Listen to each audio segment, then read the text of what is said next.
이동형 뉴스 정면 승부. 이동형의 뉴스 정면 승부.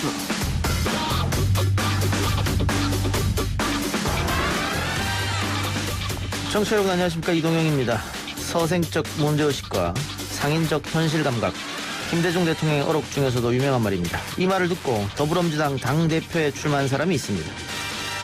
안녕하십니까, 김부겸입니다. 제가 김대중, 이기택 두 분 공동대표가 이끄시던 민주당의 부대변으로 임명받아 정치인은 서생적 문제의식과 상인적 현실 감각을 가지고 딱 한 발 앞서서 그런 일이라고 가르쳐주시던 김대중 총재님의 그 모습이 생각이 났습니다. 오늘 저는 민주당의 당대표가 되기 위해서 이 자리에 서 있습니다. 전국에서 골고루 사랑받는 당대표가 되는 것, 그것이 저희 오랜 꿈이었습니다. 더불어민주당 당권주자 릴레이 인터뷰 이어가고 있는데요. 오늘은 김부겸 후보 만나보겠습니다. 지역구도 극복을 몸소 보여준 경험을 바탕으로 당 역시 전국적 지지를 바탕으로 새롭게 이끌고자 하는 의지를 밝혔습니다. 재난 상황에서 행정안전부 장관으로서의 생각도 많을 텐데요. 한 달 당권 레이스의 과정과 대선을 앞둔 더불어민주당이 변해야 할 모습까지 잠시 후 스튜디오에 김부겸 후보 모시고 이야기 들어봅니다. 이명박 정부는 홍수 가뭄을 예방한다며 막대한 예산을 들여 4대강 사업을 추진했으나 대운하 사업 재추진을 위한 사전작업 성격이 크다는 결론이 시천, 지류를 중심으로 발생하는 홍수에 효과가 없기 때문에 낙동강 본류둑이 터진 가장 큰 이유도 4대강 사업으로 수압이 올라갔기 때문으로 추정하고 있습니다. 섬진강 범람과 홍수에 대해서 조영 원내대표를 비롯한 야권에서는 4대강 사업 덕분에를 외쳤습니다. 반면 여당은 두 차례 감사로 이미 4대강은 홍수 예방 효과가 없고 오히려 원인이 될 수 있다며 맞서고 있죠. 시급한 재난 상황에 4대강 논쟁은 왜 하느냐는 목소리도 있습니다. 오늘 변상욱의 눈 시간에 변상욱 앵커와 함께 깊고 크게 해당 이슈 들여다봅니다. 치킨 뒷광고와 관련하여서 BBQ 광고 영상을 촬영을 했는데 광고 콘텐츠임에도 불구하고 광고가 아니냐는 시청자분의 물음에 제 돈을 주고 사 먹었다며 그런 질문을 하신 시청자분을 질타까지 하는 큰 잘못을 하였습니다. 광고 자체만으로 피해를 입히는 재산상의 처분 행위를 했다라고 볼 수는 없을 것 같아서 구독자와 유튜버들 사이에서 신뢰관계가 깨지긴 했지만 사기죄 성립은 법률적으로 어려울 것 같습니다. 인플루언서, 크리에이터, 유튜브에서 수많은 구독자를 거느린 유튜버들을 부르는 호칭입니다. 그런데 때 아닌 뒷광고 혹은 광고 속임 논란에 휩싸였습니다. 출연자 사정으로 멤버가 조금 바뀌었는데요. 이 문제를 비롯해 이번 주에 온갖 문제연구소에서 MC 장원, 최진봉 교수 그리고 김기태 변호사와 함께 풀어보겠습니다. 8월 10일 월요일 이동희 뉴스 정면 승부 시작합니다.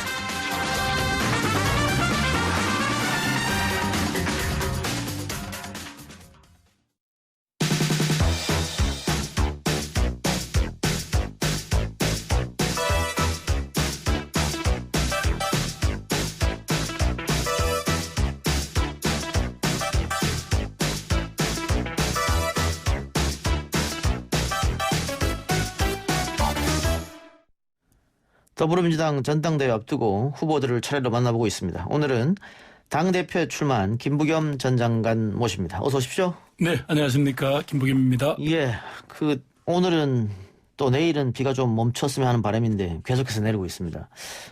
김부겸 후보는 행정안전부 장관을 지내면서 또 재난에 특히 또 신경이 쓰일 텐데 그 장관 하시면서 지진도 겪고 또 태풍도 겪고 하셨잖아요. 예, 그렇습니다. 예. 이런 큰 재난 앞두고 당정청이 할 일이 또 많고 또 당대표 출마하셨으니까 더더욱 다른 부분보다는 여러 가지 생각이 있을 것 같습니다. 어떻습니까? 예, 우선은 우리나라 연평균 강우량이 1300mm 정도인데 하루에 200mm가 와버렸으니까 여러 가지 이렇게 무슨 우수관로라든가 이런 부분들이 감당하기 어렵죠. 그러다 보니까 이제 빗물이 못 빠져서 자꾸 침수가 되는 건데요. 저는 무엇보다도 우리에게 이런 주어진 악조건 속에서도 저는 재난 대응은 좀 과하다 싶을 정도로 선제적이고 적극적 대응을 해야 합니다. 설마 하다가 사실은 호미로 막을 거를 가래로도 못 막는 그런 일이 생기거든요. 제가 곡성에 그 피해 지역을 가봤더니 그래도 주민들이 그 물에 잠긴 지역에서 한 분도 주민이 인명사고가 안 났더라고요. 예. 가장 큰 이유는 새벽부터 여러 가지 예보를 보고 공무원들이 전부 뛰어다니면서 전부 각 집집마다 문을 두드려서 그분들을 미리 대피시킨 그런 탓이더라고요. 이런 부분들에 대해서 공직자들은 더 경각심을 가지고 또 수시로 주민들에게 정보를 알려주면서 이렇게 협력을 해서 재난을 넘어가야 될 것 같습니다. 예.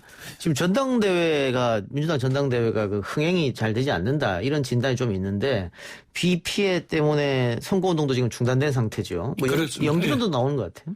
그래서 오늘 뭐 그런 이야기가 있었다는데 뭐 저는 뭐 당사자이기 때문에 뭐 그런 내용에 대해서는 제가 왈가왈부할 수는 없고요. 그래도 무엇보다도 국민들의 생명과 재난 극복이 우선이지 뭐 정치 일정이라는 것도 뭐 연기되면 좀 어떻겠습니까? 예. 이런 재난 상황 속에서의 리더십은 어떤 게 필요할까요? 글쎄, 그래도 우리 정부 들어서서 과거보다는 훨씬 더 조금 책임감 있게 지자체든 중앙정부든 그렇게 대응이 가능한 것은 그래도 옛날에 그 노무현 대통령 때 만들어 놨던 꼼꼼한 매뉴얼. 예. 그게 그래도 공무원들이라든가 이런 분들이 다 숙지하고요. 각 지자체별로 전부 재난 대응 부서가 딱 있습니다. 그래서 그런 부서가 책임을 지고 일을 하고 있다는 것. 그다음에 여기에 대해서 또 신속한 이런 상황에 대한 정보 교류를 모든 언론들이 협조해 주는 것. 이런 부분들이 전부 다 그나마 국민의 생명을 이렇게 지켜주고 예. 재산을 지켜주는 그런 좋은 사회적 인프라가 갖춰졌다고 보여집니다. 예. 그런데 지금 이렇게 다들 국민들이 힘들어하는데 때 아닌 4대강 논쟁이 벌어졌습니다. 야당에서는 4대강을 더 확대했었으면 홍수를 막을 수 있었다. 또 여당에서는 무슨 말도 안 되는 소리냐. 2차례 감사해서 이미 4대강은 홍수 예방 효과가 없는 것으로 드러났다. 박근혜 정권에서도 그렇게 하지 않았느냐. 그런데 국민들이 봤을 때는 지금 그게 뭐 중요하다고 4대강이 잘했니 못했니를 따지느냐. 당장 수해 복구 이게 중요한 것이고 이재민들을 줄이고 이런 것도 중요한 게 아니냐. 이런 지적이 있습니다. 정치권에 대한 공통된 질타 같아요. 참 좀 답답하죠. 예. 아무리 미래통합당에 속한 지도부나 혹은 의원님들이 할 말을 하고 싶어도 지금은 사실은 지금 재난 극복이 우선 아닙니까? 이 와중에서 무슨 4대강 논쟁 정말 국민들이 보기에는 황가하기도 하지만 얼마나 화가 나겠어요. 뭐 여기서 원인을 굳이 따지자기보다도 저는 뭐 아까 우리 당의 서른 의원님이 말씀하신 대로 정말 박근혜 정부에서도 또 문재인 정부에서도 감사를 해보니까 4대강의 보건설이라는 거는 사실은 그 홍수 문제하고는 별 관계가 없다는 또 결론도 나왔고요. 예. 오히려 그런 것보다는 지금은 모두 다 정치권이건 뭐 정부든 지자체든 또 국민이든 모두 합심해서 정말 지금 며칠째입니까 지금 하루에 몇백 미리씩 쏟아지는 이 비 빨리 거기에서부터 국민들을 안전하게 지켜내고 또 재산을 가능한 한 많이 보호하는 게 이게 우선 아닌가요? 예. 네, 그렇게 말씀드리고 싶습니다. 자, 전당대회 질문을 본격적으로 하기 전에 이거부터 한번 여쭙시다. 지금 당정청 관계에서 지금까지 당이 청와대에 너무 끌려간 게 아니냐. 뭐 그동안은 대통령의 높은 지지율 70% 이상이기 때문에 당이 그 밑에 있어서도 상관없었지만 이제는 당이 조금 청와대보다 앞서 나가는 전략을 세운다거나 이렇게 해야 되는 거 아니냐. 만약에 청와대가 잘못된 정책을 내면 대립각도 세울 수 있고 그거를 새로운 지도부가 할 수 있겠느냐. 뭐 이런 이야기가 좀 흘러나온 것 같은데 본인이 만일 당 최고 자리에 오르게 되면 당정청 관계를 어떻게 한번 새롭게 하실 건지. 그것은 이제 각자의 역할을 보면 그거는 불가피합니다. 왜냐하면 청와대는 이제 대통령이 임기를 잘 마무리하도록 하는데 관심이 집중될 거고요.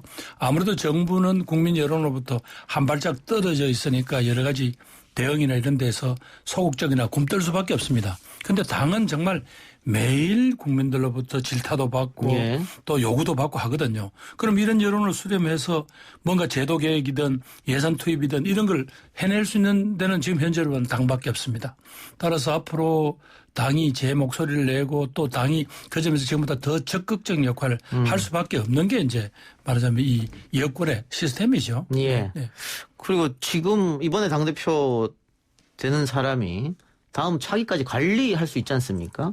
그렇기 때문에 더 중요한 건데 물론 이낙연 후보가 되면은 중간에 간둘 수도 있다. 뭐 이런 얘기가 있습니다만은 그래서 김부겸 후보가 반대로 난 끝까지 간다. 뭐 이렇게 얘기했어요. 그게 차별성을 띌 수 있을까요? 그런 우선 그런 판단이 대의원이나 당원들께서 하시는 거기 때문에 제가 뭐라고 긴 말씀은 안 드리겠습니다만 분명한 것은 지금 우리 앞에 놓여 있는 여러 과제를 생각할 때 거쳐가는 당대표 정검다리 당대표로서는 곤란하다는 거죠. 왜냐하면 새 당대표가 만약에 대선에 나가실 분이 되면 이분들은 내년 3월 9일까지 사임을 해야 합니다. 4월 7일에 서울시장, 부산시장 재보궐선거가 있습니다. 5월 9일에는 다시 후임 당대표를 뽑아야 합니다. 이거 상식적으로 생각하면 이렇게 정치적인 이 무리수가 어디 있나요? 그래서 또 바로 8월 말이나 9월 초부터는 대통령 후보 경선 관리에 들어가야 됩니다. 그리고 또 불과 2022년 3월에는 대선, 6월에는 지방선거. 옆으로 이 촉박한 정치 일정이라든가 또 그 하나하나의 정치적인 일정들이 갖는 의미를 생각하면 이거 중간에 무슨 다른 생각할 여력이 없습니다. 여기서 올인을 하고 지금부터 준비를 해도 지금 만만치 않은 상황이다. 그 말씀을 다시 드리고 싶습니다.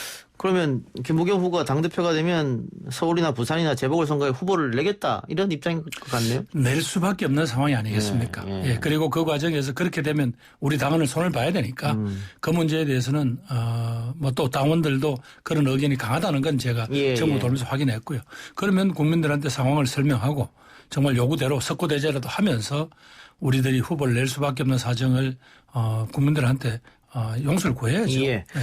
최근 여론조사가 하나 있습니다. 민주당 당대표에 대해서 이낙연 후보가 1위를 기록한 건데 물론 이것은 뭐 대의원은 빠졌고 일반 국민을 상대로 한 조사이긴 합니다만 언론에서는 1강이라고 표현을 하더라고. 1강 1중 1약 뭐 이렇게 표현도 하고 동의하십니까? 글쎄 뭐 현장에 뛰어본 제 가문과하고는 다른데 평론을 하실 수 있는 입장에 있는 우리 이제 이 작가님하고 제 체제는 다르죠. 그런데 저는 이제 현장에서 제가 요구하는 이 당대표의 역할을 뭐로 볼 거냐라는 제 호소가 상당히 먹히고 있고 또 그런 쪽에서 우리 대의원들 당원들은 고민하고 있다. 이런 분들 많이 만나죠.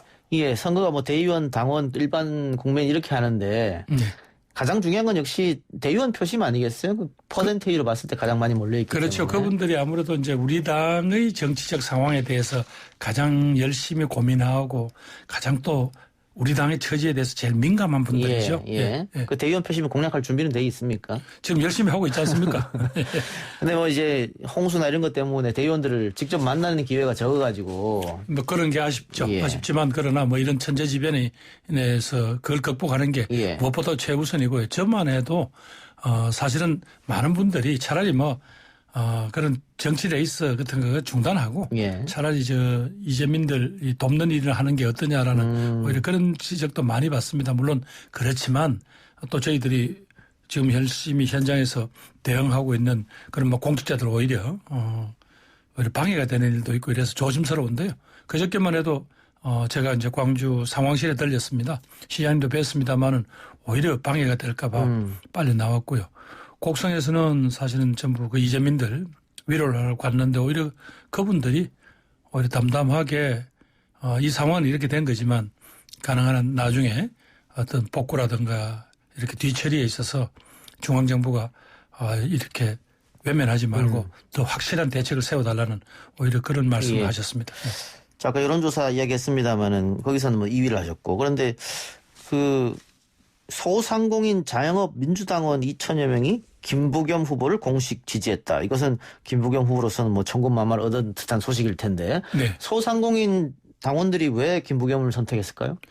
제가 이제 그분들하고 그동안 많은 현장에서도 대화를 했고요.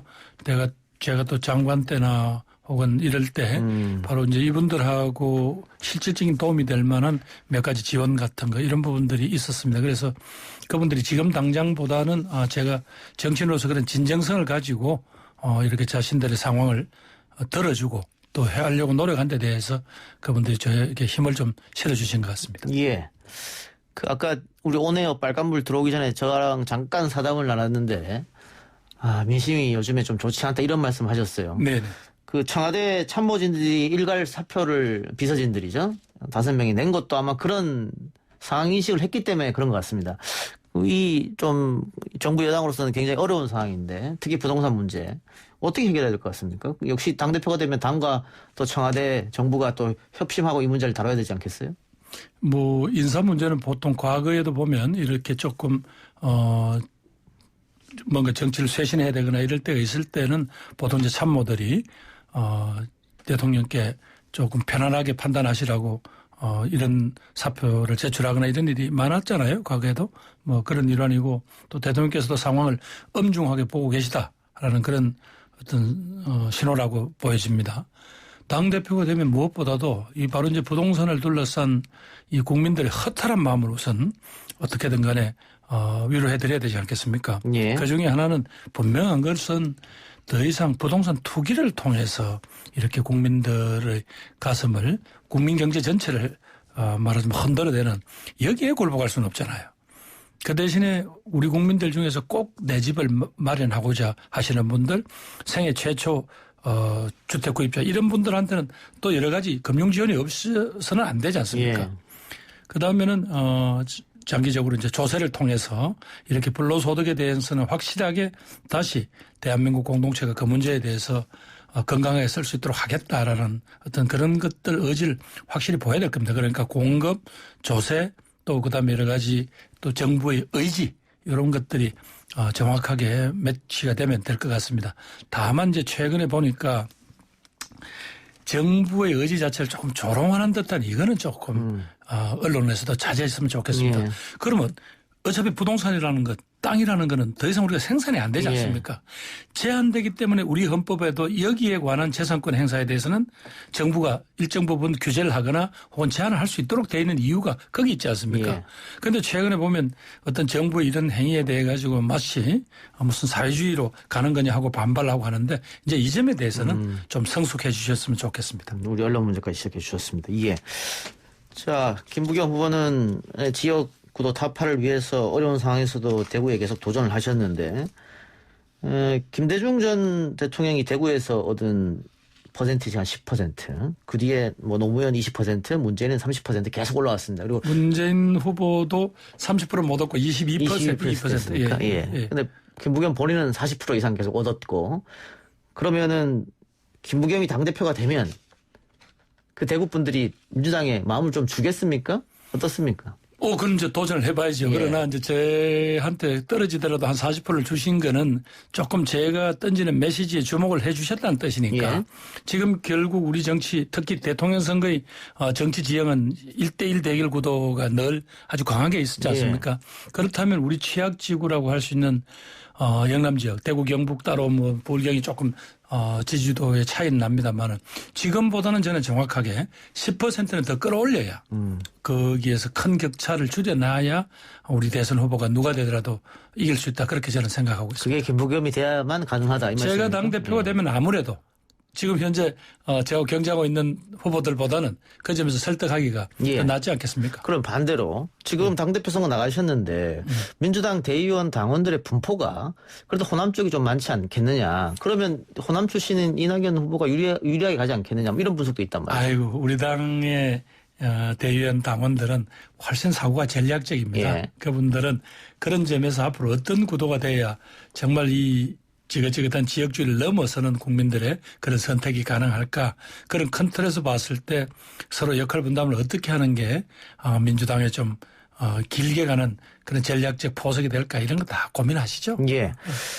다음에 당대표가 누가 되든 맨 처음에 해야 할 과제가 아마 공수처 문제 같아요. 이게 야당이 일단은 반대하고 나서기 때문에 쉽지 않은데 그럼 어떻게 법이라도 바꿔서 강행해야 되느냐. 지금 예. 저는 결국은 이제 현재 법에 따라 국회의장님이 좀 압박을 하셔야 된다고 봅니다. 예. 당신들까지 언제까지 추천을 해주지 않으면 다른 야당에게도 추천권이 넘어갈 수 있다라고 이렇게 좀 압박 좀 하시고 그러면서 의원들이 지금 현재 개정안 그러니까 추천권을 행사하지 않는데 언제까지 기다릴 수는 없잖아요. 예. 그래서 그런 어떤 투 트랙으로 그렇게 해서 실질적으로 어떤 형태를 통해서든지 연말까지는 출범을 시키는 연말까지 12월 중에는 출범을 시켜야 될 것 같습니다. 그 민주당 의원들한테 다 물어보면 설득할 때까지 설득하고 안 되면은 어쩔 수 없는 거 아니냐.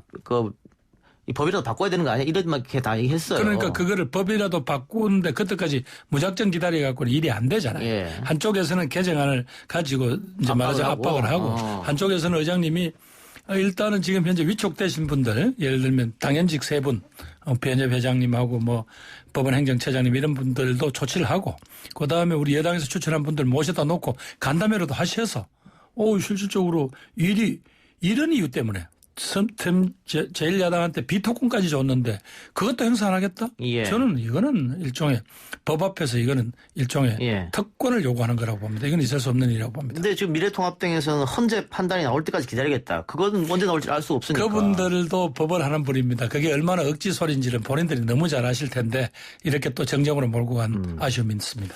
김부겸 후보가 다른 방송 가서 연말까지 안 되면 연말까지 하겠다 이렇게 얘기해서 민주당 지지자로부터 공격을 받은 걸로 제가 알고 예, 있는데. 그래서 연말까지 아무것도 안 하고 기다리겠다는 뜻으로 예. 아마 그분들이 받아들인 것 같아요. 예. 근데 무조건 어떻게 기다립니까? 예. 아까. 근데 정치 일정상 전당대회 하고 또 9월 10월에는 국정감사가 있지 않습니까? 그래서 지금부터 그래서 정치 타임라인상 사실 연말로 갈 수밖에 없는 상황인데. 그렇죠. 입법에 들어가는 시간이 있고 해서 그랬는데. 민주당 지지자들 위해서 시원시원하게 하지 그랬어요, 그냥. 아니, 그때 이제 말하자면, 쭉 진행하시는 분의 말뜻을 내가 그러니까 시간이 얼마 정도 걸리겠습니다. 이런 걸로 받아들였는데 저는 그래서 연말까지라고 답한 게 오히려 그렇게 혼이 났습니다. 예. 예. 추미애 장관과 검찰과의 법무부와 검찰과의 갈등. 일단 글쎄요. 뭐 민주당 어떻게 생각할지 모르겠습니다만 우리 언론에서는 추 장관의 독주다 뭐 이런 식으로 쓰고 있더라고요. 그거보다는 오히려 그동안 과도한 특권을 누렸던 검찰을 추 장관이 또박또박 여러 가지 법에 주어진 권한 내에서 검찰들을 정상화시키고 있다. 예. 저는 오히려 그렇게 봅니다. 예.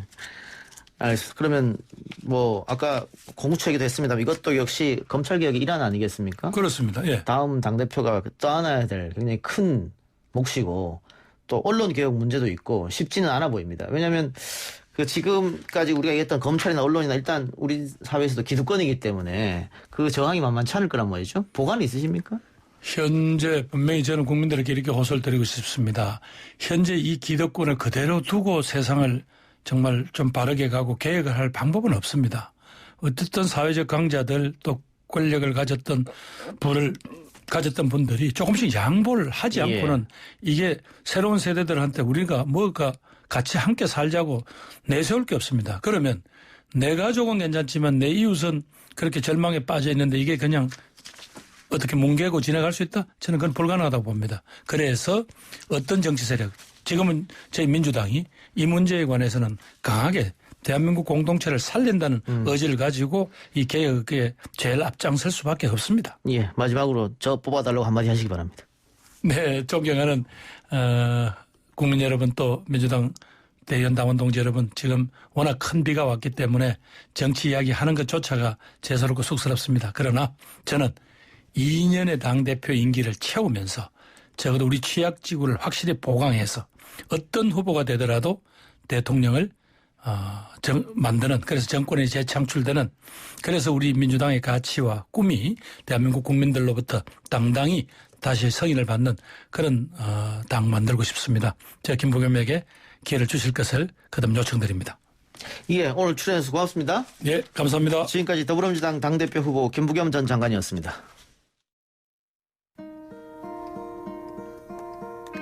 Hello, darkness, my old friend.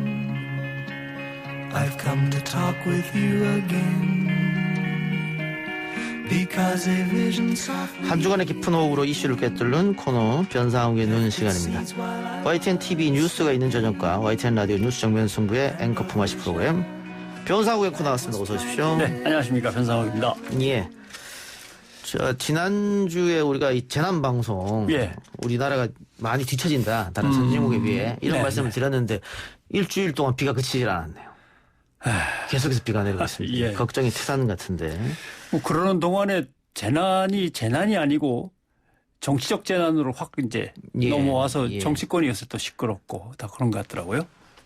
오늘 이따가 본격적으로 할 이야기는 바로 그 이유입니다. 예. 왜 재난에서 갑자기 정쟁으로 바뀌었을까 이런 의문인데 예. 그 전에 일단 다른 것부터 한번 살펴봅시다. 전국적으로 피해가 지금 큰 상이고 안타까운 뉴스들도 많이 보도됐습니다. 예. 산사태나 급류 때문에 소중한 생명을 잃는 국민들도 많이 있었죠. 근데 총리가 현장에 방문해서 직접 챙기고 있습니다. 지금 여러 네. 총 다니고 있고 또 재난지역 선포 등도 적극 논의하고 있는데 일각에서는 정치인들이 이렇게 현장에 가는 것이 네. 과연 도움이 되느냐 뭐 이런 얘기도 있고요. 예. 또 안 가면은 지금 이런 상황인데 뭐 정치인이 한 명도 안 온다 또 이렇게 비난다고 이런 건 어떻게 대처해야 될지 잘 모르겠어요. 일단 가면 수행 인원을 줄여야 됩니다. 예. 오실 때 한 저쪽에서 10명 우르르 내려오면 그 10명에 한 2명씩 붙으면 지자체에서는 한 3, 40명 동원해야 되거든요. 그러니까 인력이 엄청나게 소모됩니다. 가능한 한 간편한 차림으로 몇 명만 데리고 오시든지 수행비서 한 줄만 데리고 오시고 그다음에 지자체 공무원들도 도지사, 시장, 군수 다 나가고 줄줄 따라다니면 안 됩니다. 예. 지역의 지자체장, 기초자치단체장이 나서고 거기에 담당관만 2-3명 딱 붙고 나머지는 자기 일을 해야지. 아마 보셨을 겁니다. 그죠? 누런 잠바 입고서 총리가 서 있으면 그 뒤로 쭉 했는데 화면에 비친 것만 그렇지 안 비친 것 사람까지 치면은 뭐 몇십 명이 후루룩 몰려다니까 민폐요. 의전 아닙니까? 그러니까요. 의전을 하면은 잘라버리겠다고 야단을 치든지 뭐라고 하고 가야죠. 좀 안타까운 게 어떨 때 보면 소방관들을 이렇게 줄 서서 브리핑 시키더라고요. 그렇죠. 예. 소방관들이 어떨 때는 저 손님들 오시는데 비는 오고 있는 거 아니에요. 예. 그럴 때는 또 의자에 또 물기 땀이라고 동원되고 이러면 안 됩니다. 예. 그래서 수행을 최소한으로 줄이고 미리 그걸 통보해서 절대 민폐되지 않도록 하라고 해야 됩니다. 예. 최소한 해서 일단 현장을 가봐야 또 대책이 나올 테니까 말이죠. 그렇죠. 예. 책상에 앉아있을 수는 없으니까. 묘한 것이 높은 사람이 일일이 가야 거기 있던 또 지방의 공무원들이나 또 담당 예를 뭐 기관들도 깜짝 놀라가서 뭐라도 빨리빨리 지원하고 자원봉사도 동원하고 하지 윗사람들이 하나도 안 오면 또 그것도 안 하죠. 그러니까 적당히 가셔야죠.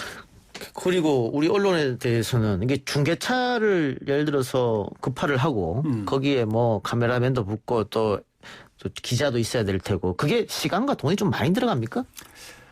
많이 들어가죠. 그리고 기자도 어차피 쉬어야 됩니다. 그런데 이렇게 일주일 또는 뭐 2주 가까이 비가 오면은 그렇네요. 기자 인력을 돌릴 수가 없습니다. 그래서 일단 가서 대기 상태로 있다가 근데 기자들보다는 언론사들에게 당부하고 싶은 거는 빨리 그래픽으로 넘어가야 됩니다. 예를 들면 오늘 서울의 비 소식을 전한다 그러면 어느 길이 끊어졌으니까 어디로 돌아가든가 이게 그래픽으로 쫙 나와야 됩니다.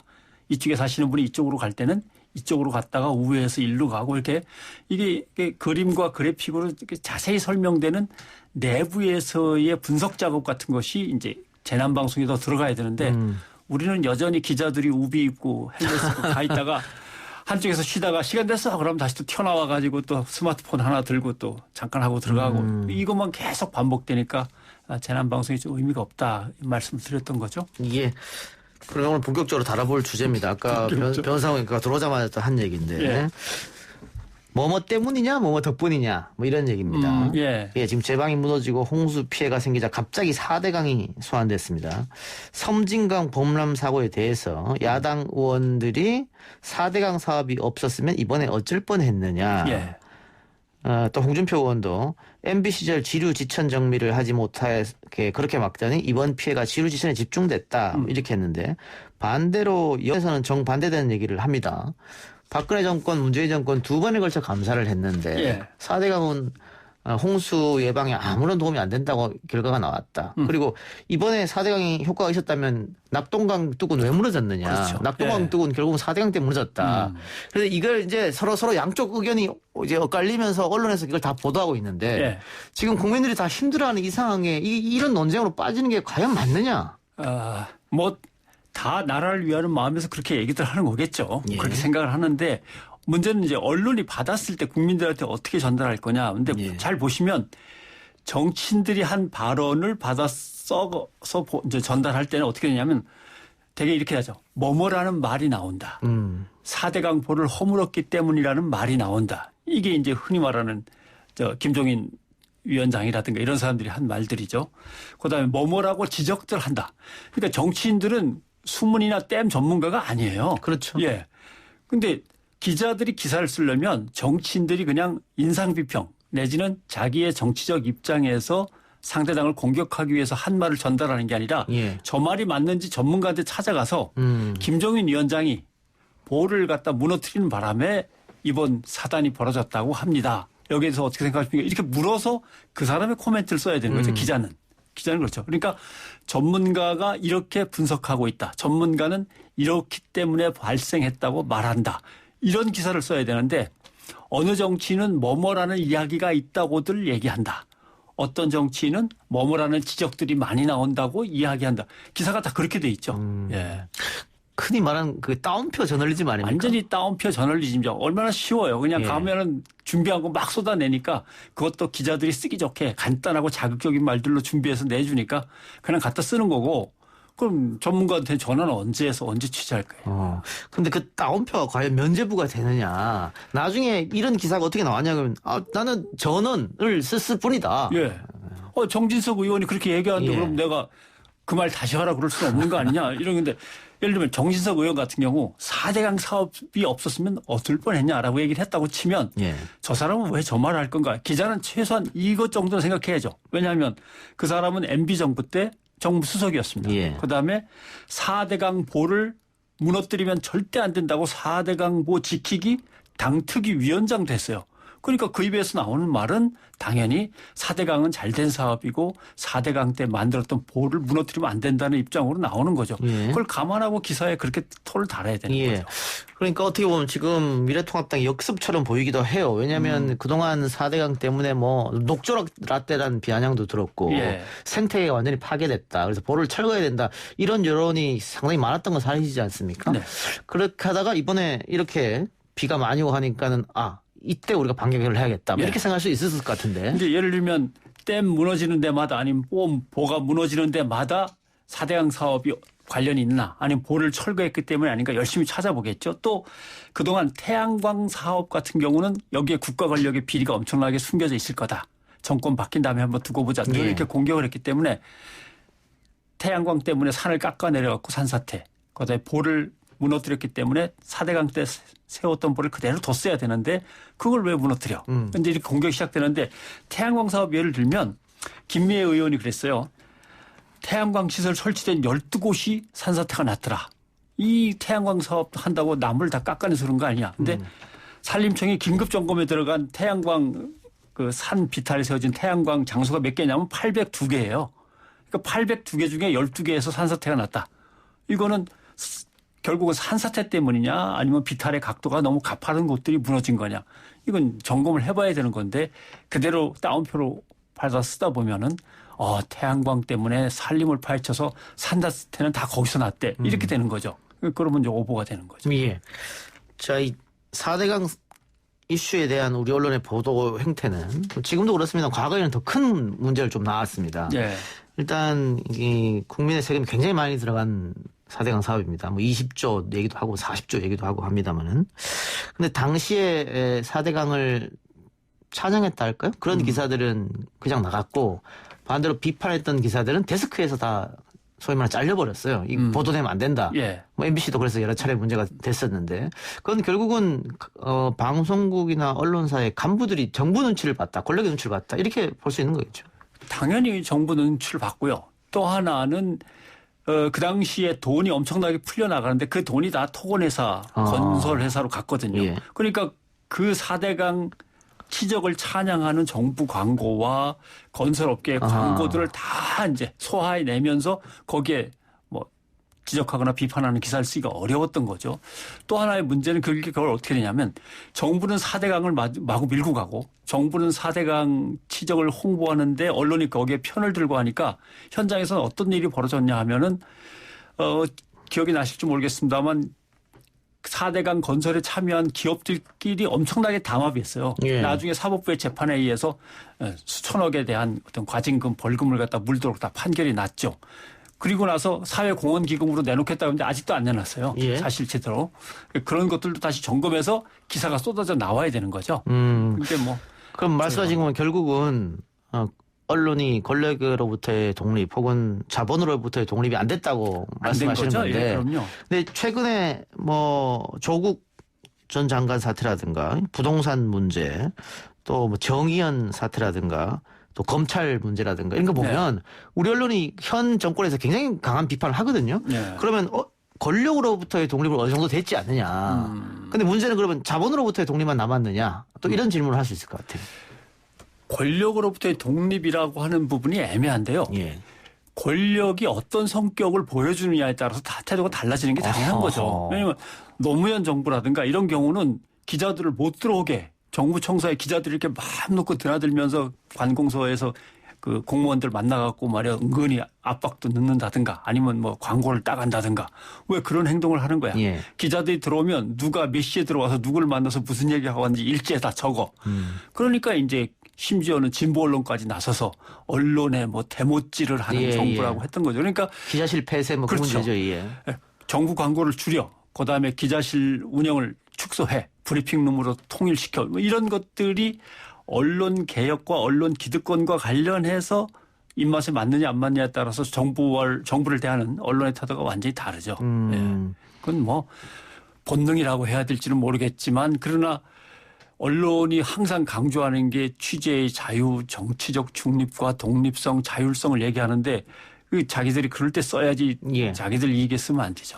근데 방송은 그렇다 쳐도 신문 시장은 과거에 비해서 굉장히 축소됐지 않습니까? 그렇죠. 뭐 예. 육가부스 발행만 봐도 참 형편없어요. 과거에 예. 비하면. 옛날에는 국민 10명 중 6, 7명이 신문을 읽었다 그러면 지금 한 명도 읽지 않는다는 뭐 통계까지 나오고 있는 실정이니까. 예.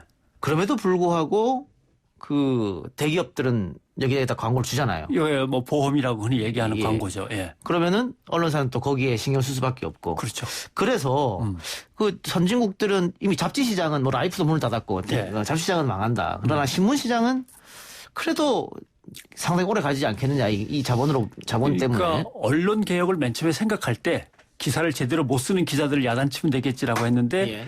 알고 보니까 그 위에서 데스크들이 기자들을 쥐고 흔들면서 제목을 바꾼다거나 기자에게 뭔가 한쪽으로 쏠린 지시를 자꾸 내린다거나 하는 문제가 있었는데 실제로 더 들여다보니까 결국은 돈이 좋은 언론 쪽으로 흐르든지 나쁜 언론 쪽으로 흐르다가 중단되든지 이래야만 언론 개혁이 이루어지는 건데 그게 잘 안 되는 거죠. 예. 근데 지금 자꾸 정부는 언론들이 때를 쓰면 정부 광고를 계속 언론들한테 주고 예. 기업들은 언론이 와서 광고 좀 주시오 하면은 이미 언론의 그 영향력이나 광고 효과가 뚝 떨어져 있는 걸 알면서도 기성 언론들에게 우리 총수만 건드리지 마십시오. 우리 회장님만 너무 욕하지 마시고 좀 잘 봐주시오. 주로 이제 이런 거와 관련돼서 광고를 맡긴단 말이죠. 그런 것들부터가 없어서 돈줄 자체가 바뀌어야 됩니다. 예. 자본주의 사회가 돈의 사회라면 그 돈이 선한 곳이나 효과가 있는 곳 정확하게 쓰일 수 있도록 그걸 조절을 해줘야 되는데 그걸 못하고 있다. 예. 시간 없어서 하나만 더 여쭙죠. 그 앵커님 최근에 후배 권력이라는 말 들어보셨습니까? 후배 권력. 후배 권력이 아니라 선배와 후배 사이의 간극이 너무 커져가지고. 예, 기자 사이 이야기입니다. 기자 사이에. 예. 기자 사이에 후배와 선배 사이의 간극이 너무 커져가지고 그걸 서로 간에 좁히지를 못하는 거죠. 예. 그리고 또 하나의 문제는 만날 일이 없어요. 선후배끼리 막걸리 한잔 하면서 뉴스를 다 마감한 다음에 밤새 토론하고 다음날 또 허허하고 만날 수 있는 그런 기회가 없는 거죠. 그럼 요즘 칼퇴근해야 되니까. 컴퓨터 앞에다 앉아있고 그러니까. 다 스마트폰 컴퓨터로 작업하고 선배는 저쪽 끝에서 뭐 후배는 이쪽에서 그리고 각자 출입처에서 다 선고한 다음에 거기서 퇴근하기도 하고 하니까 실제로는 위의 세대가 갖고 있던 어떤 민주주의에 대한 열정 같은 게 아래로 전달이 안 되고 아랫세대가 느끼고 있는 언론으로서의 한계라든가 압박감 같은 것들이 또는 새로운 어떤 그 시각들이 윗사람한테 전달이 안 되고 그러니까 후배들이 보기엔 정말 답답한 사람들이고 선배들이 보기엔 그 후배들의 그 냉철한 비판이나 지적질이 이제 권력으로 보이고 이렇게 되는 거죠. 근데 그 기자 사이에 사실은 선후배 간에 좀 관계가 조금 셌다 공기가 이런 얘기도 있었고 예. 이게 일본어기 때문에 쓰지는 못하는데 과거에 경찰 이렇게 돌아다니는 기자들 있잖아요. 예, 사시 마왈이라고 하는데 순찰이라고 하는 거죠. 그러면서 그 선배가 후배한테 뭐 자기의 경험도 가르쳐주고 있었는데 그럼 요즘 그런 게 없나 보죠? 사실상 뭐 거의 사라지고 있다고 보는 거죠. 그래서 결국 그것을 넘어서는 선배 기자들은 자기의 노후를 나름대로 또 개척해 나가는 거고 또 그런 한계를 넘어선 후배 기자들은 거기에서 이제 스타급 기자들이 나오는 거죠. 예. 왜냐하면 선배와 후배가 단절된 그 간극을 자기의 노력으로 어떻게든 메워 나가는 사람이 결국 새로운 미디어 세계에서 이제 나름대로 살아남을 수 있는 그런 여건이 된 거죠. 그러면 이 선후배랑 간극은 글쎄요. 시간이 지나면 더 벌어질 수도 있겠는데요. 그럼요. 예. 쉽지 않아 보입니다. 쉽지 않죠. 그래서 결국 뭐라고 해야 될지 모르겠지만 한 언론사의 기사가 호흡이 긴 것과 호흡이 짧은 것들이 적당히 섞여야 되고 그것들을 데스크할 수 있는 간부들의 능력이 갖춰져 있어야 되는데 결국은 권력에게 빌붙어서 어용 노릇을 하다가 그다음엔 자본에 빌붙어서 돈만 쫓아다니다가 아무런 능력도 못 갖춘 채로 이런 날이 오고 만 거죠.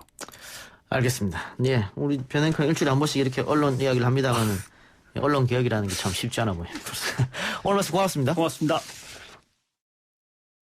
아 글쎄 안 들려 들을 뉴스 없어 아무 뉴스도 귀에 들어오지 않아 듣고 또 들어도 들을 뉴스 없어 만든 게 이 프로야 이동영의 뉴스 정면 승부 YTN 라디오 이동영의 뉴스 정면승부 3부 시작하겠습니다. 뉴스 정면승부는 프리미엄 컨텐츠 OTT 웨이브로도 실시간 함께할 수 있으니까 많이 이용하시기 바랍니다.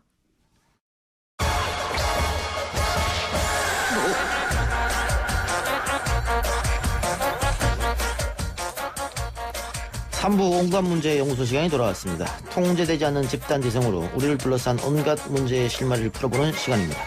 충격적 구상학번 김기태 미국 변호사, 대타로 들어와서 고정을 꿰찬 MC 장원, 그리고 최진봉 교수 나왔습니다. 어서 오십시오. 네, 안녕하세요. 안녕하세요. 반갑습니다.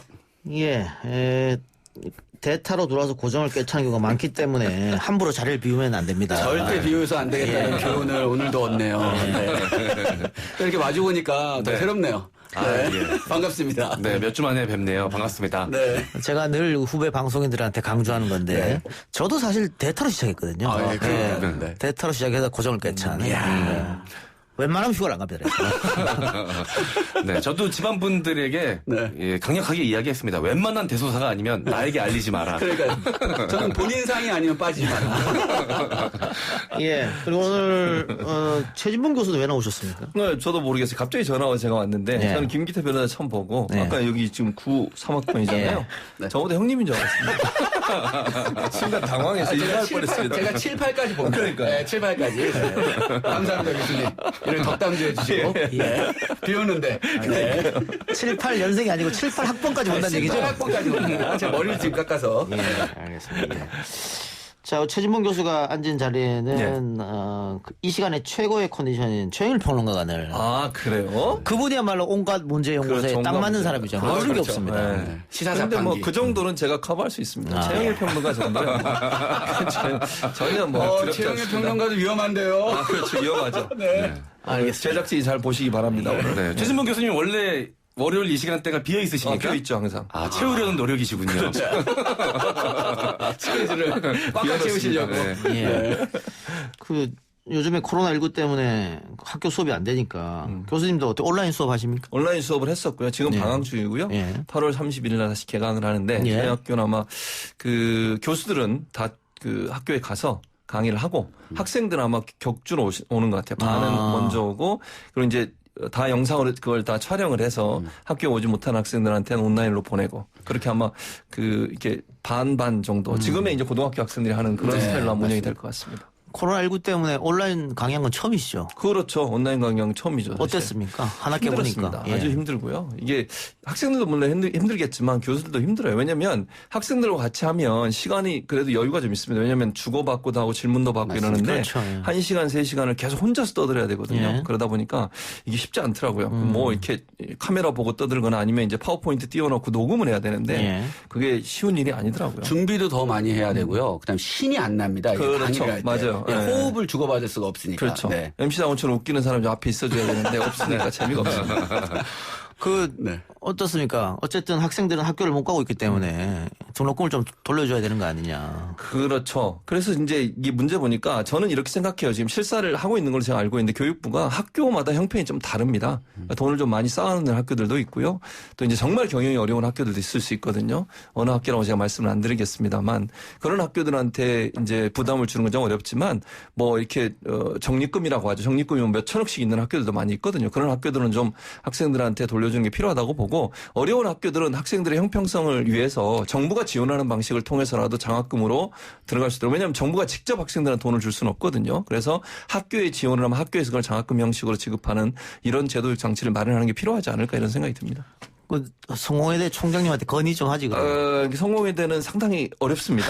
그래서 많이 후원 좀 해주시고요. 정말 말씀하실 수 없는 학교가 네, 제가 저희 학교로 말씀 못 드렸는데 어쨌든 좀 경제적으로 너무 어려워서 많이 좀 도와주시기 바랍니다. 예, 알겠습니다. 자, 계속해서 폭우 피해가 심각한데 섬진강이 범람했고 화기장터와 인근마을도 완전히 침수했다고 하는데 MC 장관이 그 10일 중앙재난안전대책본부에서 집계한 사항을 좀 정리해 주시죠. 네.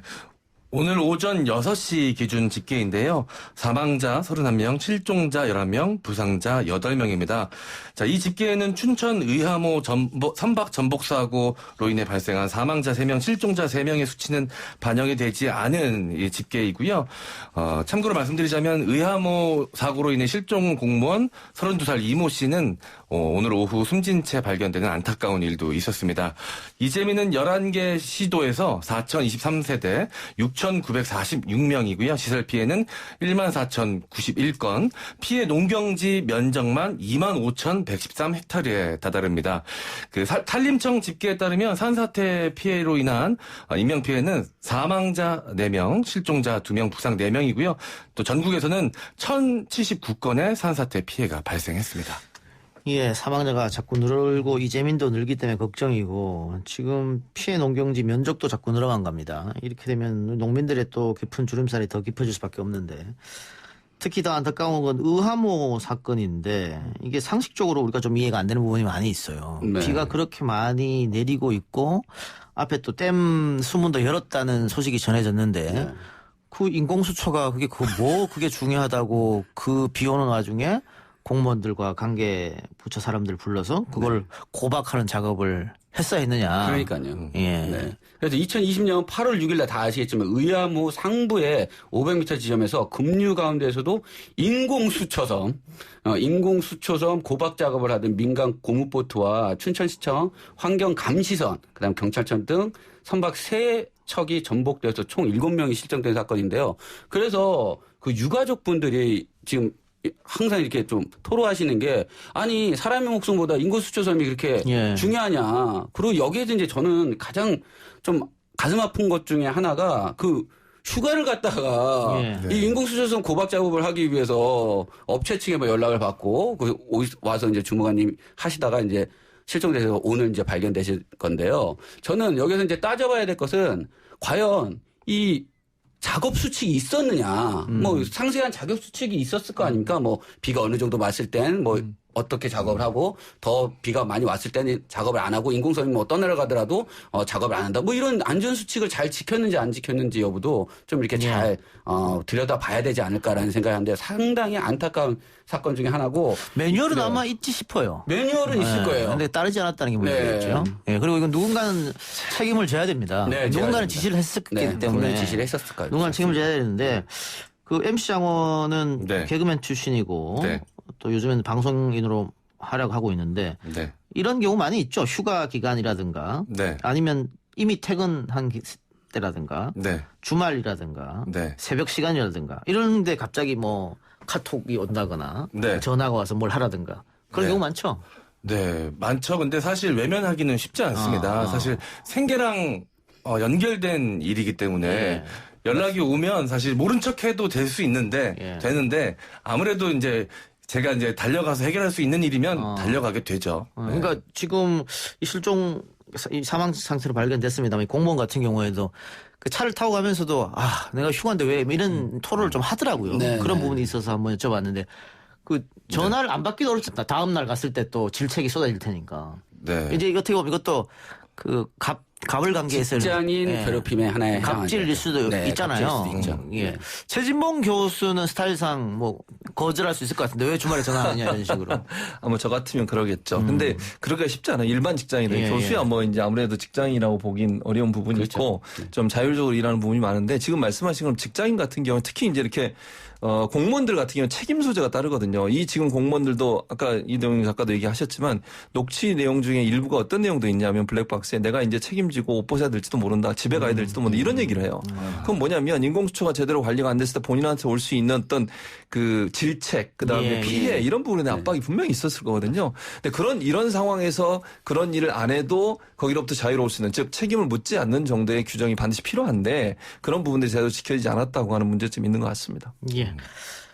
알겠습니다. 자, 방금 저희가 이야기해드린 것처럼 침수 산사태 피해가 심각합니다. 그런데 이 침수 산사태 피해 책임을 야당은 현 정부 탓으로 돌리면서 과거 4대강 사업에 대해서 성찬하는 이야기를 하고 있습니다. 또 하나 태양광 발전까지도 현 정부가 이 태양광 발전 시설을 산에다 마구 지어가지고 산사태의 원인이 됐다 이렇게 하고 있는데 뭐 반대쪽에서는 다른 얘기를 하고 있습니다. 정반대된 얘기를 하고 있어요. 그래서 중립적인 분이거나 혹은 이 사안을 냉정하게 바라보는 분들은 지금 그런 걸 따질 때냐. 따질 때가 아니죠. 이게 정쟁하고 무슨 상관이냐. 왜 갑자기 4대강 이야기가 나오고 태양광 이야기가 나오냐. 왜 갑자기 나옵니까? 일단 복구부터 먼저 하고 그리고 나서 그 다음에 잘잘못은 이야기하자.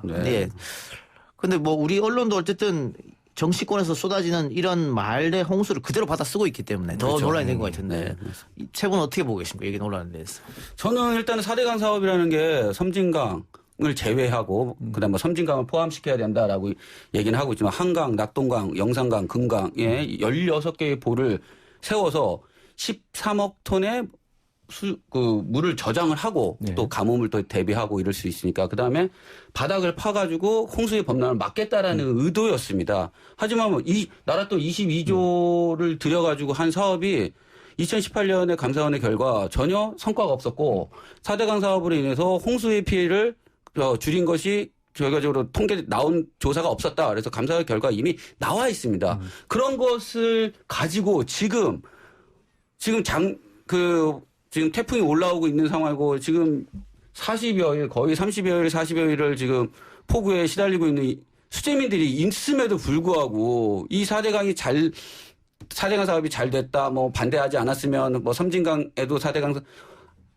포함해서 5대강 사업을 해야 되겠다 하고 여야가 지금 정쟁을 하고 있는 이 모습을 수재민들께서 보셨으면 정말 땅을 치고 가슴을 치는 상황이 아닌가라는 생각을 합니다. 예.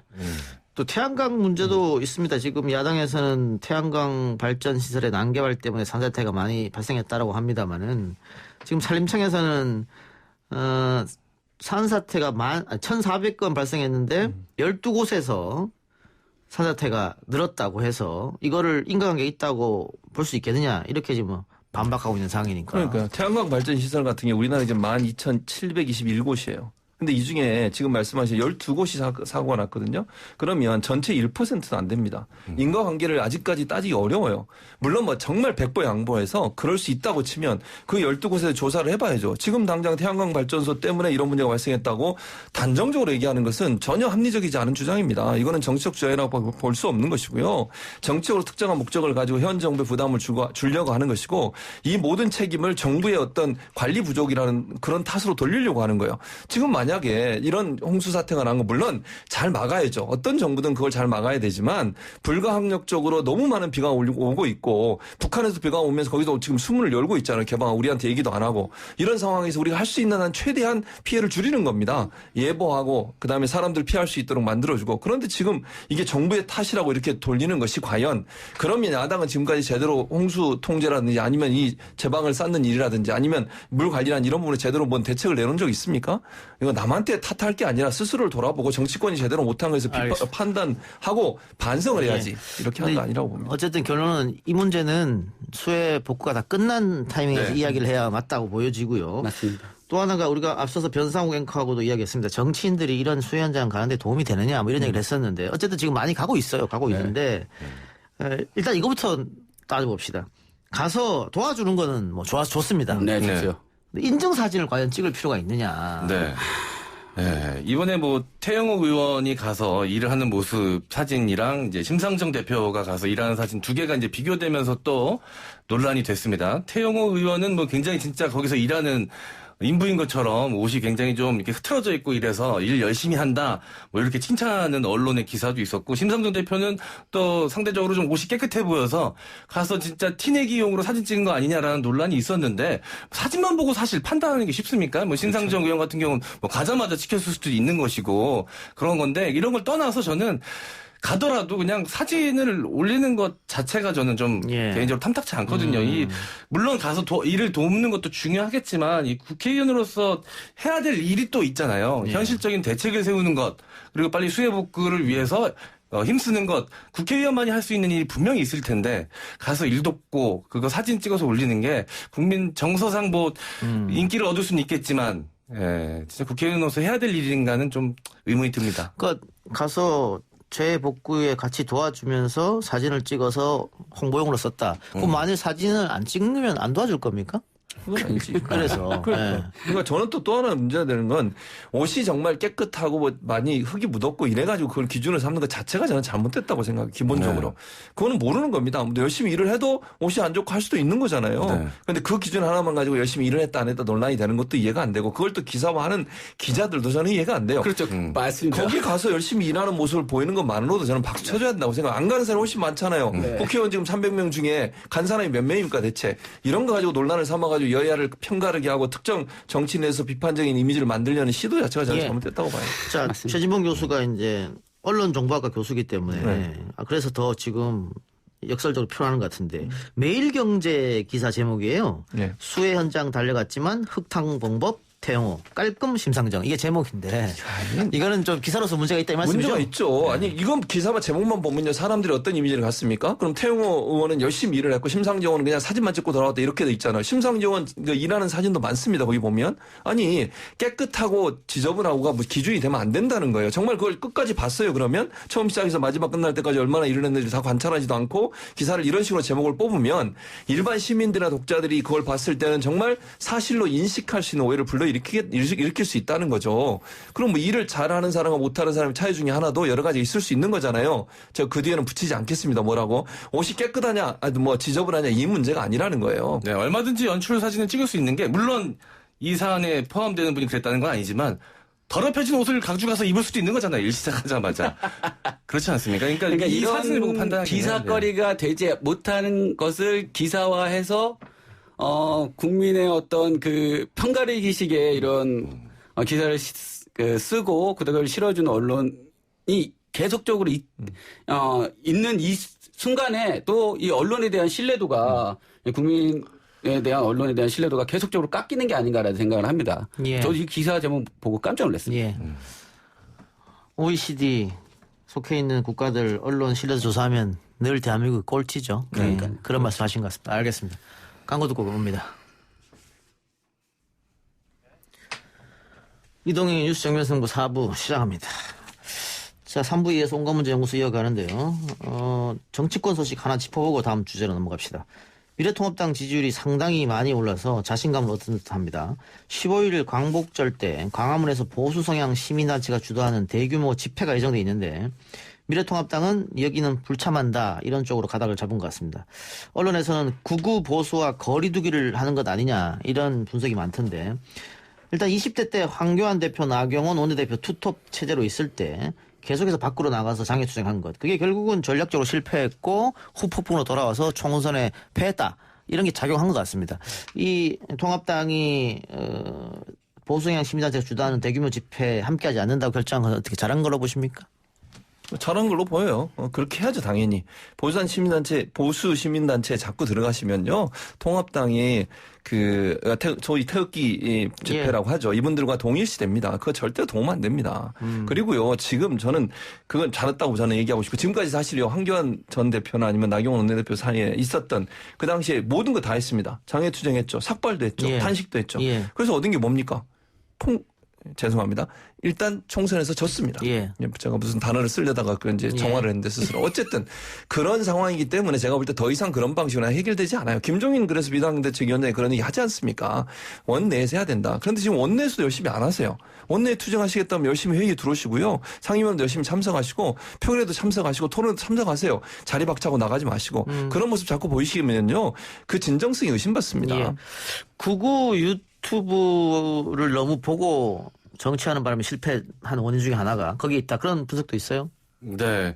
극우 유튜브들이 사실 겉으로만 봤을 때는 굉장한 지지를 받는 것처럼 보이거든요. 예. 실제로 슈퍼챗이라는 것이 이제 이 돈을 이렇게 주는 거죠. 시청자들이 그 진행자들에게.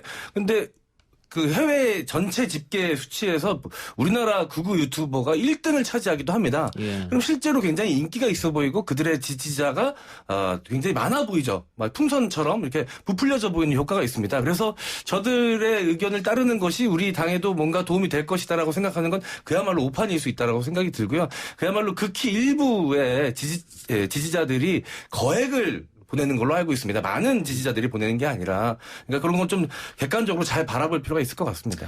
알겠습니다. 유튜브 이야기 나왔으니까 다음 주제로 자연스럽게 넘어가 보겠습니다. 유튜브 뒷광고 논란입니다. 최근 굉장히 논란이 되고 있죠.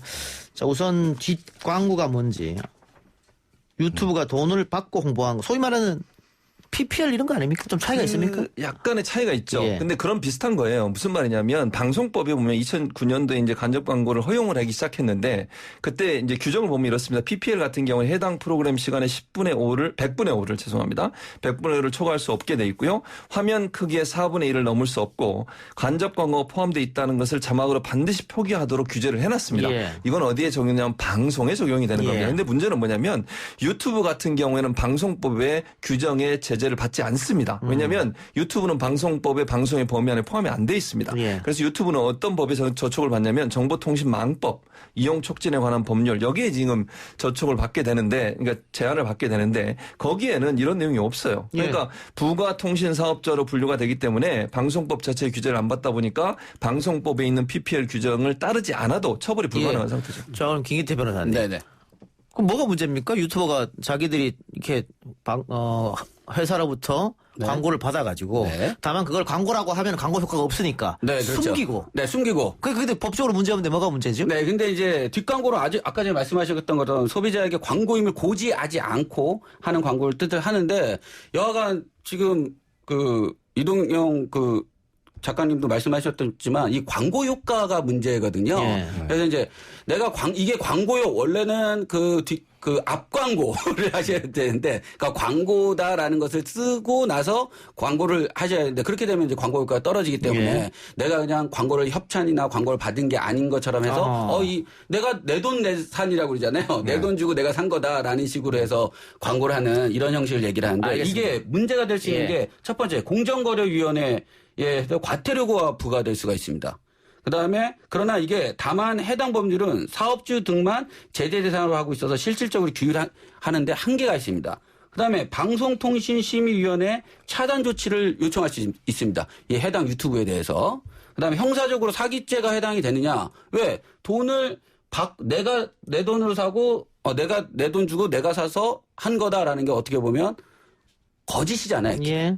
독자에 대한 기망행위잖아요. 기망행위로 인해서 이익을 편취했다라고 해서 사기죄를 가능하느냐. 그런데 직접적으로 사기 형사처벌은 힘들 것 같다라는 판단이 있고요. 그럼 민사적으로는 이론상으로는 손해배상 청구가 가능하지만 손해 등을 증명하는 인과관계를 증명하는 것에 문제가 있어서 이것은 실익이 별로 없다. 이렇게 보시면 됩니다. 정리하면 법적 저촉이나 처벌은 하기 어렵다. 다만 이게 왜 문제가 되느냐. 소비자 기만, 우롱. 그러니까 소비자들은 이것이 당연히 저 유튜버가 본인이 직접 사서 이렇게 소개하는. 정말 맛있다거나 혹은 정말 아름다운 옷이거나 이렇게 얘기했는데 알고 보니 그게 돈 받고 했다더라. 그러니까 이런 거 이제 도덕적으로 논란이 지금 되는 거네요. 맞습니다. 그 구체적 예를 들어서 설명해 주세요. 네, 일단 이 사건이 발단이 된 거는, 며칠 전 이 에듀가TV 참PD라는 분이 본인 채널에서 라이브 방송을 진행하면서 폭로를 한 겁니다. 음주 방송이었는데요. 거기서 이제 격해진 분위기 속에서 여러 가지 이야기를 하면서 내가 자료를 다 모아두고 있다. 내가 말만 한마디 하면 여러 사람 다친다. 라고 이야기를 하면서 이 뒷광고 이야기를 꺼냈습니다. 근데 사실 이 일이 있기 전에도 비슷한 문제가 있었습니다. 많은 분들이 알고 계실 텐데요. 이 스타일리스트 한혜연 씨, 슈슈스라고 불렸죠. 슈퍼스타 스타일리스트. 이분이 본인 채널에서 내돈내산이라고 아예 코너 제목을 달고 야, 내가 이걸 사려고 돈 많이 썼어. 정말 애 많이 썼어. 라고 이야기하면서 소개했던 구두가 사실 알고 봤더니 몇 천만 원의 돈을 받고 협찬받아서 소개한 구두였고요. 그 외에도 뭐 다이어트 보조제, 화장품 등을 협찬받고 돈을 받아서 광고인데 광고가 아닌 것처럼 방송을 내보냈다가 이제 걸린 거죠. 그 이후에 이제 이 폭로가 있었고요. 유튜버 양팡 씨 같은 경우에는요. 유명한 스포츠 브랜드 매장에 들어갑니다. 라이브 방송을 켜고 그러면서 거기 직원이 나를 알아봤다. 유명한 유튜버가 왔다면서 본사에 전화해서 허락을 받고 나에게 몇 천만 원어치 협찬해주라는 허락을 받았다. 마치 갑자기 이루어진 상황인 것처럼 연출을 해요.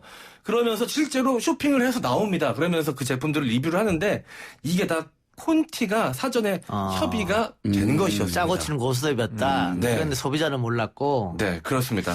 그 외에도 많은 이제 유튜버들이 특히 먹방 유튜버들이 이제 음식을 먹다 보니까 맛있게 먹다 보니까 소비자들이 저 음식 나도 먹고 싶다라는 생각을 많이 하지 않겠습니까? 네. 그러다 보니까 음식 협찬을 많이 받았는데 이 광고라는 걸 달고 이야기를 하면 아무래도 좀 이 마음의 장벽이 생길 수 있잖아요. 시청자들이. 그러니까 이 광고주들도 그걸 안 달고 뒷광고를 하는 걸 더 선호하고 계약 조건에도 뒤에 더보기나 댓글로만 광고임을 표기하기를 원하고 그렇게 했을 경우에 더 많은 광고비를 준다고 합니다. 그래요. 그래서 어떤 표현이 좋네요. 마음의 장벽. 어떤 한 유튜버는 어떤 회사에서 이런 식으로 협찬을 해주겠다 이런 거 다 거절하고 네. 정말 앞광고만 정직하게 네. 한 유튜버가 있어요. 저랑 친한 분인 것 같습니다. 이 방 안에서 계신 분인가요 혹시? 매우 앞광고만 하신 분이 있습니다. 네. 누구라고 말씀드리긴 뭐하지만 네. 그분은 뒷담화도 안 하시고 앞담화만 하십니다. 예. 아주 신랄하게. 네, 신랄한 앞담화만 하시는 분이 계시죠. 근데 예. 어쨌든 이게 논란이 돼서 우리 기성 언론에서 쓰고 있던데 네. 저는 쭉 보면서 결과가 좀 갸우뚱거리던 게 SBS, MBC, KBS 자신들도 다 PPL 하잖아요. 네, 다 그리고 합니다. 그 간접 광고가 시청자들이 야 이건 좀 너무 심하다 할 정도로 하거든요. 대놓고 광고하는 경우. 그런데 자신들의 뉴스에서 이런 유튜버의 뒷광고가 문제 있다고 하는 게 제 얼굴에 침뱉기 아닌가 싶기도 해요. 왜냐하면 이런 거예요. 광고 총량은 똑같은 거예요, 사실은. 네. 그렇잖아요. PPL은 뭐든 그러면 경쟁 대상이 될 수밖에 없어요. 유튜버들도 이제는요 광고의 경쟁 대상이에요. 그러니까 소위 방송국, 지상파 방송, 케이블 방송이나 방송들 입장에서도 기업이 할 수 있는 광고의 총량 같기 때문에 유튜버들이 많이 광고를 하게 되잖아요. 그럼 자기들 광고 빠져요. 그러니까 경쟁 관계 있을 수밖에 없다는 거죠. 그래서 이런 문제를 제기하는 거예요. PPL도 보세요. 너무 전체적으로 그게 흐름에 맞게 PPL에 들어가야 되잖아요. 갑자기 무슨 음식점 가서 밥을 먹거나 갑자기 무슨 시계를 갑자기 보여주거나 아니면 컴퓨터를 일부러 노고를 보여주면서 막 키거나 뭐 맥락이 없잖아요. 갑자기 김치를 막 먹더라고요. 그러니까 이해가 안 되잖아요.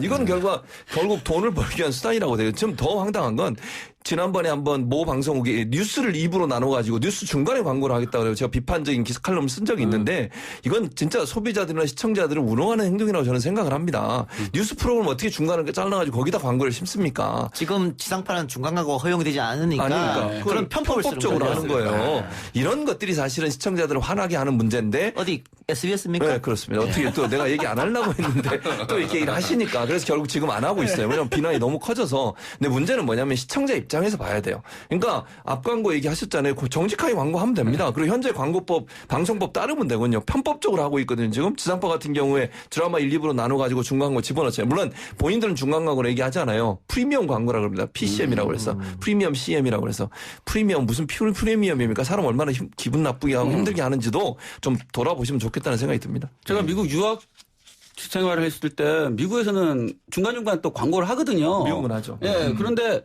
그게 상당히 짜증스럽습니다. 왜냐하면 드라마를 갑자기 보고 있는데 갑자기 라면 광고가 나오고 왜냐하면 드라마를 보고 있는 그 흐름이 끊겨버리거든요.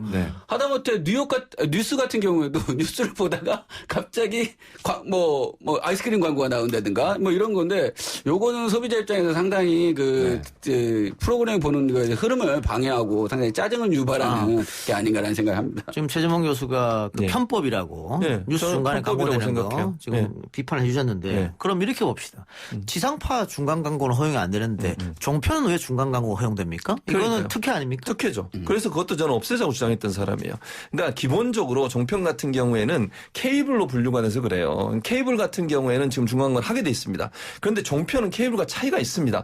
보내는 전송 방식은 케이블이지만 실제적으로 편성을 보면요. 종합 편성을 하는 그래서 종편이라고 부르는 거예요. 종합 편성이라 하면 모든 프로그램 다양한 뭐 뉴스든 드라마든 코미디든 아니면 뭐 가요 프로그램이든 모든 모든 걸 할 수 있는 거잖아요. 그건 공중파, 지상파만 할 수 있는 거예요. 종합 편성은. 그걸 이명박 정부에서 이 종편한테만 허용을 해준 거예요. 그러면 실제 방송의 규모나 역할로 보면 지상파와 다른 게 하나도 없어요. 단지 케이블로 보낸다는 거예요. 근데 생각해 보세요. 요즘은 케이블 아니고 IPTV 아니고 직접 수신하는 경우가 전체 수신자의 8%도 안 돼요. 90% 이상이 전부 다 케이블이나 IPTV로 다 TV 봅니다. MBC, KBS, SBS도. 그런 상황에서 무슨 차이가 있어요. 편성을 종합적으로 하면 지상파와 동일한 규제를 받아야 돼요. 왜 종편한테만 종편한테 그런 특혜를 준 게 이명박 정부입니다. 이명박 정부에서 처음 종편 허용하면서요. 종편이 후발주자니까 좀 도와주자 그래야지 그걸 특혜를 준 거예요. 그것뿐만 아닙니다. 황금 채널도 뒤로 빼야 돼요. 저는 그렇게 생각해. 지금은 앞번호죠. 앞번호잖아요. 그걸 황금 채널. 요즘 여러분 보세요. 채널 돌려가지고 장원 같은 MC 장원도 24번 넘어가서 봅니까? 잘 안 보잖아요. YTN 24번이거든요. YTN까지만 보죠. 네, 그렇죠. 그 뒤에는 잘 안 넘어가요. 근데 그것도요. 그 당시에 최시중 전 방통위원장이 그 사람들 사업자들 다 불러가지고 그거 좀 하라고, 물론 강제성은 없지만 방통위원장이 방송사 IPTV 사업자나 유선방송 사업자 불러가지고 얘기하면 그거 거부할 수 있겠습니까, 사실? 그렇죠. 네. 그런데 그렇게 해서 그걸 또 번호를 앞에 또 배정해 준 거예요. 지금은 그거 없앴습니다. 그러니까 이거 제 예를 들어보겠습니다. TV조선이 200번에 가 있다고 생각해 보세요. 그럴 수 있는 거예요, 충분히. 이거는 누가 정하는 거냐면 IPTV 사업자나 유선방송 사업자들이 정하는 겁니다. 그들에게 자유권을 줘야 된다는 거예요. 이게 중간 광고도 저는 동일하게 동일 규제해야 된다고 생각해요. 왜 종편에만 허용하느냐? 문제가 있다고 봅니다. 압도적 충격적 구상학번 우리 김기태 변호사님이 최지범 교수가 이야기할 때 존경의 눈으로 바라봅니다. 이게 지금 뭐 AI가 말하는 건지 CD를 틀어놨나? 이 자리는 무슨 기가 있나 봐요. 아니 이 자리만 앉으면 그렇게 제가 좀 누구를 얘기하는 건 최영일 평론가와 저는 이게 멘트의 질이 다릅니다. 최영일 평론가 듣고 계시죠? 질이 달라요. 이런 분도 계시구나. 존경의 눈빛으로. 그 긴 말을 한 번에 버벅거리는 게 없이 쫙 얘기했습니다. 마치 랩을 하듯이. 그래서 일명 래퍼 진봉이라고. 제가 그 지난주 방송에서 좀 이렇게 하니까 랩을 왜 어떻게 최영일 평론가에서 랩을 하냐고 그랬는데 오늘 뭐 속사포 랩이신데요. 그래, 또 하나 지금 짚어볼 거는 방금은 방송사가 과연 유튜버 뒷광고를 지적할 자격이 있느냐 이런 걸 지적했고, 또 하나는 우리 신문사입니다. 신문사 보면 이게 기사인지 광고인지 헷갈리는 게 굉장히 많아요. 근데 외국 같은 경우는 광고라고 탁 박아서 이렇게 보내거든요. 그렇죠. 그런데 반드시 표시해야죠. 우리 같은 경우에는 한참 읽고 나서 광고구나. 이런 경우가. 그럼 이것도 소비자 기만 아닙니까? 그렇죠. 그다음에 이제 그 광고를 이게 광고인지 아닌지 모르는데 맨 밑에 아주 조그만하게 광고 누구누구 협찬이라고 써 있습니다. 미국 같은 경우는 그거를 상당히 크게 그리고 누구나 다 볼 수 있게 굵은 채로 반드시 써야 됩니다. 그렇지 않으면 벌금이나 또 제재를 가하게 돼 있는데 우리나라는 그렇지 않은 경우도 있고, 또 방송사에서 뭔가를 공익 광고를 제작했는데 이것이 광고인지 또는 정말 협찬을 받아서 광고를 한 건지 이거 모르는 경우가 있어요. 그런데 알고 보니까 서울시에서 협찬을 받아가지고 광고를 제작한 거거든요. 그런 분들이 이 뒷광고를 과연 비판할 자격이 있느냐, 이건 스스로도 반성을 좀 해봐야 되지 않을까라는 생각이 저는 있습니다. 가장 헷갈리는 게 이 건설사 관련된 보면은 이제 뭐 상을 받았어요. 그 언론사로부터. 그러면서 왜 상을 받았는지 이렇게 쭉 나와 있습니다. 읽다 보면은 이게 기사인지 아니면 이 건설사 광고인지. 근데 제가 개인적으로 듣기로는 그 이제 상 주고 이렇게 실어주는 것조차도 약간 광고 시스템처럼 돼 있다고 이야기를 들었거든요. 뭐. 이게 두 가지 종류가 있어요. 에드버토리얼이라는 말이 있습니다. 에드버타이징 플러스 에디토리얼 두 개를 합쳐서 에드버토리얼이라고 부르는 게 언론학에서 뭐냐면 마치 기사인 것처럼 광고를 쓰는 거예요. 어떤 제품에 대해서 신상품 소개하듯이 써요. 근데 이게 돈 받고 하는 거예요, 다. 이런 경우 많습니다. 그러니까 에드버토리얼을 해서 광고지만 기사인 것처럼 쓰면서 일정 부분 광고비, 협찬비를 받는 거예요. 두 번째, 기자들을 데리고 어디 뭐 미국이든 외국에 소개하러 가는, 그러니까 여행 비슷하게 가는 거예요. 그래가지고 그 지역의 주요 장소를 돌아다니는데 본인의 회사에 뭐 해외 지사든 이런 데 갔다 와서 후기 형식으로 뭐 취재기 이렇게 씁니다. 또 이것도 다 비용을 그 회사에서 대주는 거예요, 언론사에. 그렇죠. 그럼 홍보잖아요. 100%는 홍보예요. 대놓고 광고라 이게 뒷광고지 뭡니까 대체. 이런 식으로 기사를 쓰니 그 기사의 신뢰성이 높아지겠냐고요. 제대로 된 제품에 대한 소개가 아니라 홍보성 기사를 쓰는 경우가 너무너무 많아요. 지금 손으로 셀 수 없고요. 지금 뭐 거의 모든 언론사가 다 하고 있습니다. 아까 건설사 얘기했습니다만 어떤 건설사에서 지은 아파트가 미분양이 났어요. 그럼 기사로 나오더라고요. 그렇죠. 입지가 이렇게 좋은데 맞아요. 미분양 났다고 네. 빨리 하시라고. 저게 기사나.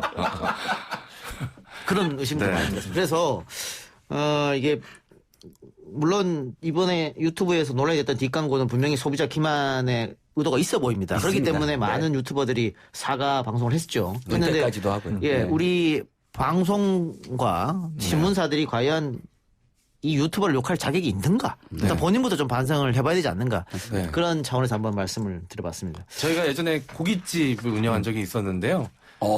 실제로 제안이 들어옵니다. 그러니까 교양 프로그램이죠. 네. 방송되는 TV 방송되는 맛집 투어 네. 뭐 이런 맛집 거. 투어? 맛집 소개 그렇죠. 프로그램. 네, 근데 찍어주겠다고. 가격 조견표가 있더라고요. 네. 노출 시간과 네. 가격은 얼마. 네. 그리고 프로그램, 그러니까 그런 걸 중간에 연결시켜주는 브로커가 있습니다. 와서 어떤 프로그램은 얼마고 몇 분 노출되고 이런 거를 가격 조견표를 보면서 저한테 하실 거면 말씀하시라 이렇게 이 얘기 하더라고요. 근데 전 일단 뭐 도의적인 고민을 하기도 전에 돈이 없어서 못했지만 돈이 있었으면 고민했을 것 같더라고요. 왜냐하면 그렇죠. 네. 실제로 그게 광고 광고 효과가 나가면 있으니까. 광고 효과가 있으니까. 알겠습니다. 아까 우리가 얘기할 때 유튜브는 법적 제재할 방법이 없다 그랬는데 9월 1일부터 달라진다면서요? 네, 그래서 공정거래위원회가 9월 1일부터 시행하는 추천, 보증 등에 관한 표시 광고 심사 지침 개정안에 따르면요. 앞으로 유튜브들도 영상에 금전적 지원, 할인, 협찬 등 구체적으로 어떤 대가를 받았는지 소비자가 알아보기 쉽게 표기하지만 제재 대상은 유튜버가 아니라 광고를 의뢰한 사업자입니다. 아하. 그래서 뒷광고로 인한 수익이 유튜버가 아닌 광고주에게 돌아가기 때문이긴 한데 이게 과연 뒷광고를 또 금지하는 실효성 있는 또 법안이 될지는 의문이 있습니다. 예. 근데 이게 헷갈리기도 하겠습니다. 정말로 내 돈으로 사가지고 홍보하는 분들도 있잖아요. 알려주는 분들도. 그러니까 그걸 인과관계를 규명하기 쉽지가 않아요. 근데 앞으로는 진짜 그런 사람한테 이거 돈 받은 거 아니야? 그러니까 이렇게 의심할 수도 의심할 있을 것 수 있어요. 같아요. 예. 기본적으로 저는 이 두 가지 문제 여기서 지금 김 변호사님이 얘기했던 것처럼 사업자만 처벌을 받게 돼 있어요. 그러니까 유튜버는 처벌 안 받아요. 기본적으로. 그럼 과연 이게 막아줄 수 있을까? 저는 두 번째 구글도 마찬가지예요. 구글은 전혀 법적 처벌을 받지 않아요 지금. 네, 법적 우리나라 처벌 받지 어떤 법에도 구글에 대해서 법적 처벌할 수 있는 규정이 없습니다. 잘못된 영상이 올라오거나 뭐 선정적이나 폭력적인 이런 영상이 올라오는 경우 있잖아요. 실제 뭐 성폭행하는 장면이라든지 예컨대 너무 폭력적인 장면이 올라와도 그걸 통해서 돈을 버는 사람들에 대해서 그걸 영상을 올린 사람은 예를 들면 현행법으로 형법으로 처벌이 가능하지만 그걸 올린 유튜브는 전 처벌 안 받아요 기본적으로. 그런데 생각해 보세요. 지금 열심히 유튜브에서 활동하는 사람들이 이익이 나면 그 이익을 누가 또 같이 공유합니까? 구글이 가져가죠. 구글이 가져가잖아요. 아니 그러니까 이익은 공유하면서 왜 책임은 공유를 안 하냐는 거예요. 저는. 그래서 구글도 이런 거 제대로 안 하면요 처벌받을 수 있도록 규정 만들어야 돼요. 그래야 자체심의 열심히 할 거 아닙니까? 정부가 이거 구글이나 아니면 유튜브를 규정 심의할 수 없잖아요. 구체적으로 정말 형법상의 법적인 문제가 있지 않는 이상은 정부가 나서 하기는 어려워요. 예. 표현의 자유 때문에. 그래서 맞습니다. 구글도 함께 책임지도록 만드는 법적 장치가 반드시 필요합니다. 근데 법적 장치 얘기해 줬습니다만 구글은 우리나라 회사가 아니니까 네. 결국은 플랫폼을 처벌할 수 있는 거는 우리나라 회사밖에 안 되잖아요. 그래서 맞습니다. 역차별 이야기가 나오는 맞습니다. 거죠. 그래서 좀 정리해드리면 구글은 광고 정책에 따라서 유튜버에게 동영상 내에 유료 프로모션임을 표기하도록 고지를 해놨습니다. 따라서 고지 의무를 어긴 게 아니기 때문에 이 규정을 공지했기 때문에 개별 유튜버가 이를 어길 시 구글은 법적 책임을 지지 않는다라고 이미 해놨습니다. 빠져나갈 구멍은 빠져나갈 구멍을 네. 만들어놨고요. 뭐 여담이지만 코로나19로 가장 수혜를 많이 받은 기업이 구글입니다. 구글은 구글 대주주는 1일 104억씩 벌고 있습니다. 돈을 벌었으면 그만큼 책임도 져라. 책임을 져라는 얘기죠. 알겠습니다. 온갖 문제 연구소 오늘은 여기까지 아주 세 분 수고하셨습니다. 감사합니다. 감사합니다.